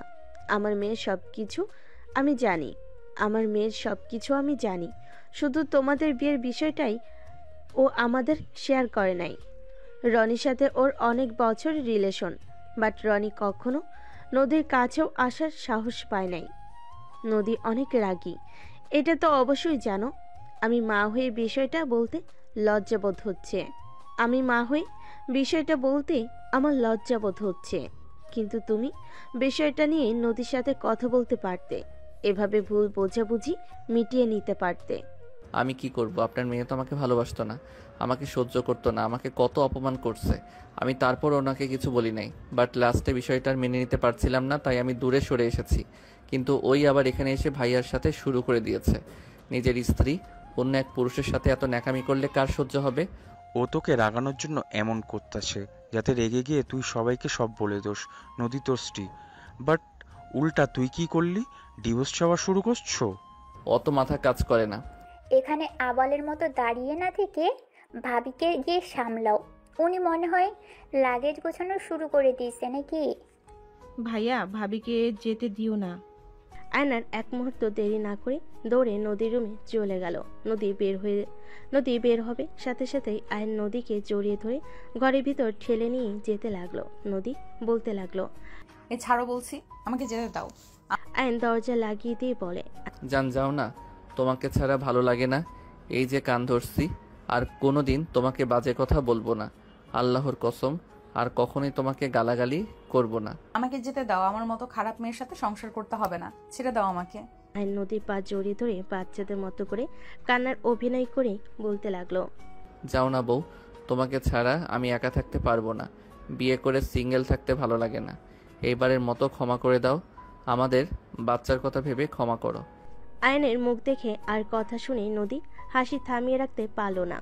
না পেরে ফিক করে হেসে দিয়ে বলে, বাচ্চা কোথা থেকে আসলো? আয়ন উঠে বলল, ইয়াহু, আমার বউ হাসি দিয়েছে। আর বাচ্চা আসার জন্য তো তোমাকে দরকার জান। কথাটা বলে ধাক্কা দিয়ে খাটের উপর ফেলে দিল। আয়ন নদীর উপরে লাফ দিয়ে উঠে পড়ল। এখন আদর করি। আমি কিন্তু মন থেকে আদর করতে চাচ্ছি। আয়নের বাচ্চাদের মতো কথা বলার স্টাইল দেখে নদী হাসি হাসি মুখে মাথা নেড়ে হ্যাঁ সূচক দিল। আয়ন খুশিতে নদীর উপর ঝাঁপিয়ে পড়ল। নদী আয়নকে পাল্টা আদর করতে শুরু করে দিল। বাকিটা ইতিহাস।